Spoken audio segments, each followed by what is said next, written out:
I'm Allison Mello of CSB's Assistive Technology team, and I'm joined by Max and Shannon, my coworkers.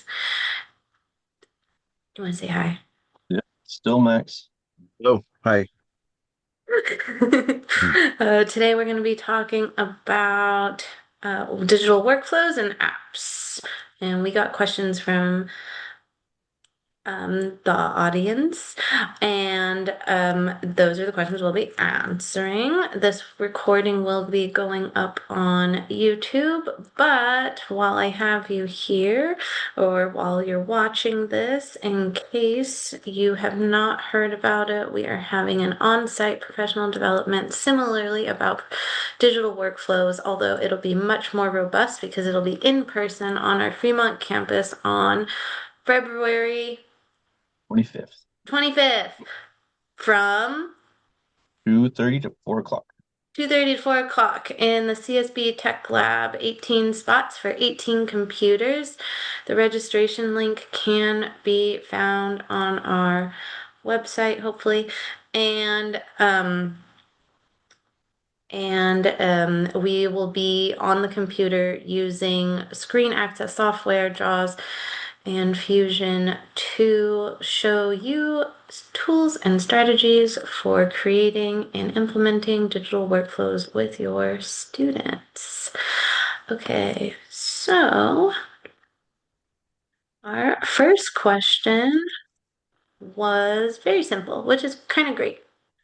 Um, the first question was, what is a digital workflow for students? And so I'm going to explain this in the sense that the digital workflow is kind of addressing the concept of hard copy assignments and print and books being used in the classroom, but and how our students can access that materials using the digital assistive technology tools that they have. So this could look like using apps like SnapType to take pictures of worksheets and then use their finger, keyboard, or stylus to enter text and then email the teacher that completed worksheet.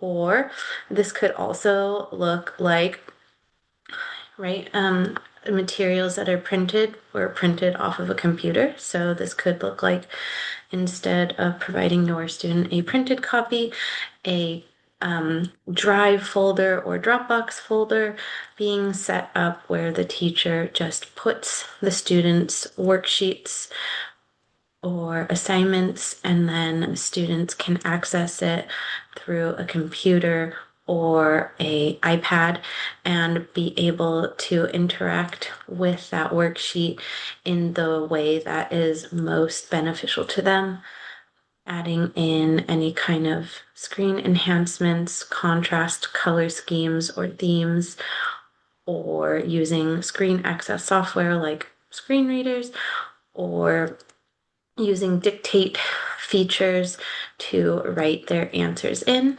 And then that completed assignment is in that folder, which is cloud-based. So the teacher and anyone else who has permissions to see that folder would then have access to the completed work. This can work with OneNote or OneDrive, sorry, OneDrive, which is a Microsoft product, Dropbox, which is a Dropbox product, or Google Drive, which is in the Google Workspace ecosystem. If you come to our February 25th in-person professional development on digital workflows, we will be working with the Google Workspace environment primarily, but Dropbox and OneDrive do similarly. So that is kind of what a digital workflow looks like. A digital workflow for a student could also look like emailing assignments to a teacher. Some of the drawbacks with emailing different versions of assignments is exactly what I mean. Different versions. If a document is cloud-based, it gets the most immediate revisions from a teacher. Whereas if I emailed you an assignment yesterday, but then revised it this morning, I didn't email you the most recent version and then your student is out of luck or at a disadvantage when they go to their email to get that assignment. So those are kind of the basics of a digital workflow. It does look different between devices, and it could look different for a low vision versus a student with um, no vision, but those are kind of some of the big cruxes of a digital workflow when it comes to the student side. However, Max will be describing how on the teacher side, this could be your gen ed classroom teacher or the TVI, who might be the one who's implementing this workflow, how they're setting it up from the instructor's point of view. Um, Take it away, Max. Absolutely. So I think in the time that I've been at CSB and in some of the conversations I've had with other professionals, I've seen a couple different iterations of um, uh, processes and workflows.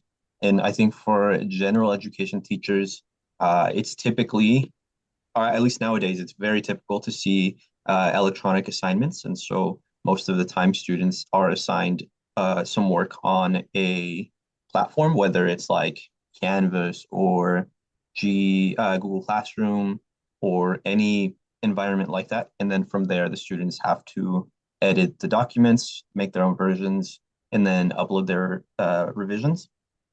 And so that is a pretty straightforward one. And what it looks like is essentially the student gets their copy, and whether they download it directly onto their computer's hard drive and edit it there and then re-upload it, or if they have the option to do it on the cloud via something like Google Docs, then it's pretty immediate, and there's usually a turn-in button for a teacher like we have at CSB. Classroom teachers also tend to assign classwork digitally through Classroom, and it's very much the same. However, we also have some teachers that assign hard copy Braille, and that workflow is essentially the teacher creates the material and then they put it into a transcription software. Typically, we use Duxbury, and then that then gets embossed on site within a couple minutes of assignment creation.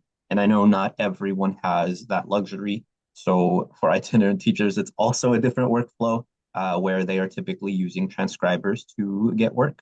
And I think those are some of the more common workflows that I have seen. And we also have a follow-up question, what that is, what is your process for turning work, whether it's a Google folder shared with all, email, or LMS? And again, if it's a hard copy assignment, at least at CSB, the students will complete it and then they turn it in and it gets graded by their teacher or TA via interlining. And then if it were hard copy for an itinerant teacher, so hard copy would presumably same thing, except for it gets photographed if it has to be uploaded to a shared folder, or it gets turned in directly to the teacher with the interlining. Um, a lot of the times what I've seen is students use iPads, so they use apps to take pictures of print for low vision students, and then they edit it within something like Notability or, as Allison mentioned earlier, SnapType. And then if it's fully electronic, then it gets completed, then uploaded or attached, and then sent or shared. It's a pretty streamlined processes for the most part. There, as Allison said, are some hiccups with students that are still learning their proper workflow, or if they don't have file and folder management skills, or some kind of hangup when it comes to finding directories in their computers. So there's definitely kind of like a learning curve and a sort of building of skills that work with each other to accomplish all of these tasks.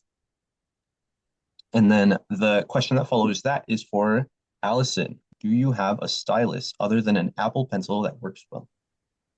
Um, so styluses will styli, styluses. I guess that's the plural. Styluses will work um, with the iPad. Uh, you don't have to get an Apple Pencil, but there's a few things that come with recognizing that you're already in an ecosystem, right? So, like the seamless ability to charge Apple Pencils, just simply leaving it attached to your device. Also, the cases that are made with the intention of housing the device and an Apple Pencil. Also, kind of the tips that you can buy for pens to mimic a stylus on a screen are not ideal. Those are not, that comes straight from our low vision coordinator who I talked to in regards to this particular question. So, on our campus, we do hand out Apple Pencils to those students who can benefit from them. When we are in the field doing assessments, we tend to carry Apple Pencils with us for demonstration, and we tend to make recommendations. So, um, while they exist, I would lead with trying out the Apple Pencil. You're already in the Apple environment. Just when you're making that iPad um, purchase order with your district, just if you have a low vision student, make that justification while you're making the iPad purchase. Don't make it afterwards, right?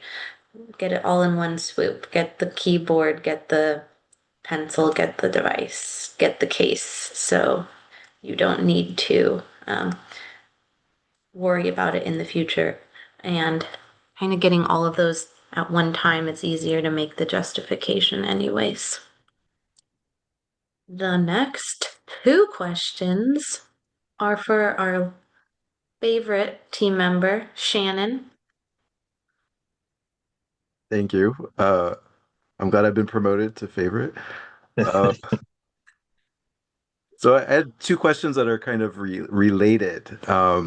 The first one was a question specifically about Notability, and which is a lot of you probably know is an app for note taking, like the name suggests. And I'll just do a brief overview of that in a second.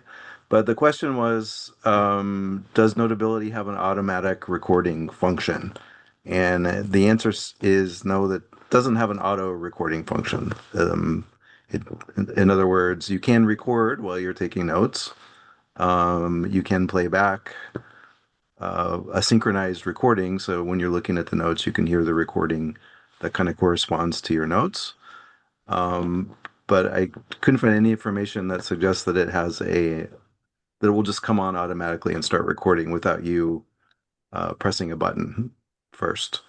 So, um, and I'll talk about another app in a second that does have that feature. But just in case you aren't familiar with Notability, it is a note-taking app that works with Apple products. Um, It can accept handwritten notes, so you can use a stylus or an Apple Pencil, some device like that that Allison was just talking about, to take handwritten notes on your Apple device, or you can type your notes. Um, and then, as I mentioned, you can record audio, and so you can play back synchronized audio while you're reviewing your notes, which could be handy to make sure that you didn't miss anything. And then it has other functions to help you organize your notes, to share your notes, to collaborate with other people. Um, and so it's a tool to help you take better notes and organize your note taking uh, job workflow, let's say. The other app that's related, this was just there was just kind of a general question about Otter AI, and I believe Otter AI has been around for a while, but and keeps evolving. This is another related app that for transcription and note taking that uses artificial intelligence, and it's called Otter AI. So this is something you could use not only for note taking, like in a classroom setting, but businesses might use it for meetings or other things like that.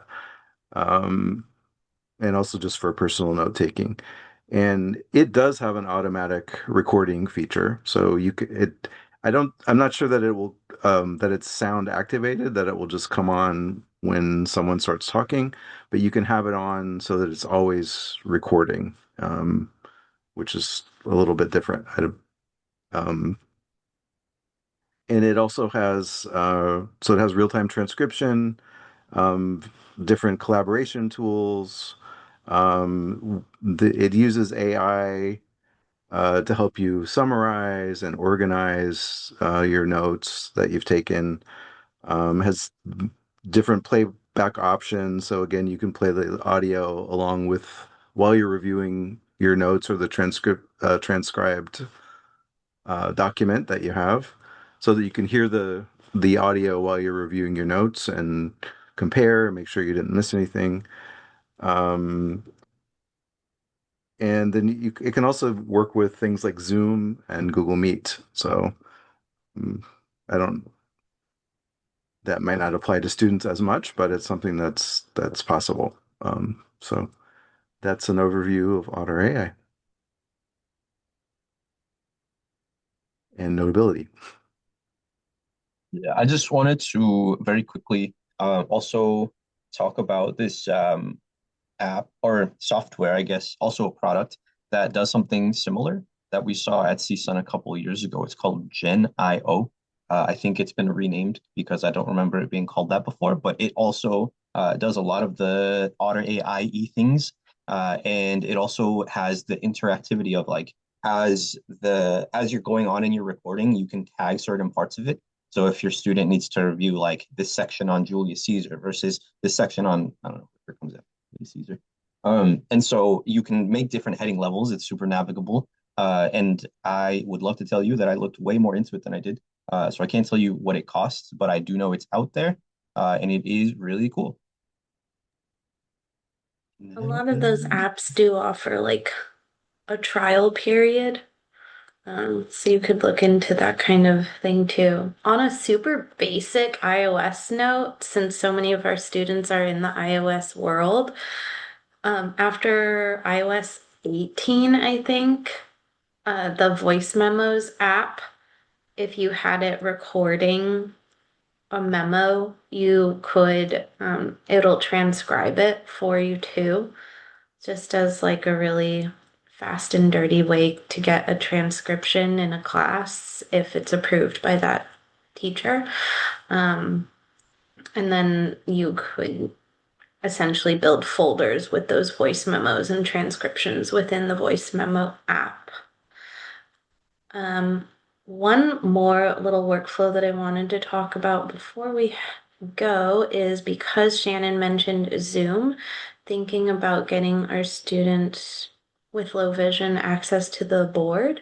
So the concept of using Zoom or Splashtop or Teams to start a meeting and then have the start a meeting between student and teacher, and then they can now have access to what the teacher is using on the board, or if you have a document camera, to connect that as well, so they would be able to see what's underneath the document camera, but on Zoom. It was kind of like a workflow that became pretty popular during COVID with everybody, but it still works for our students. Just so you know, Google Meet does not, it has some limitations with that um, kind of like sharing for our students, but Zoom and Teams do allow it. And just like digital workflow should be really quick and easy, that actually takes us to the end of all the questions we received this month. Um, Shannon, Max, any last words on workflows before I advertise our next one?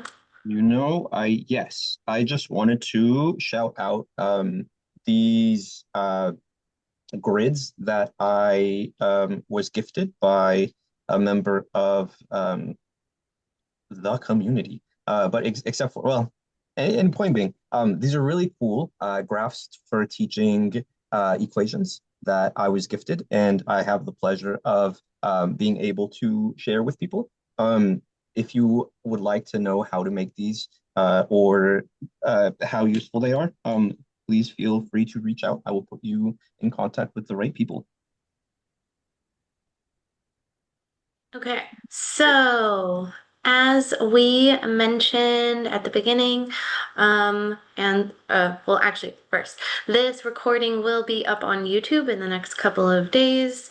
Therefore, this announcement does become relevant again. Again, we are hosting an in-person on-site professional development February 25th. That's a Wednesday, 2:30 to 4 on our campus in our CSB Tech Lab, working on digital workflows and screen access software on our classroom. So you will be doing the things that we are teaching you to do with your students, and you will have full access to teach. You'll have full access to be taught them and then go ahead and use them in your everyday life with your students.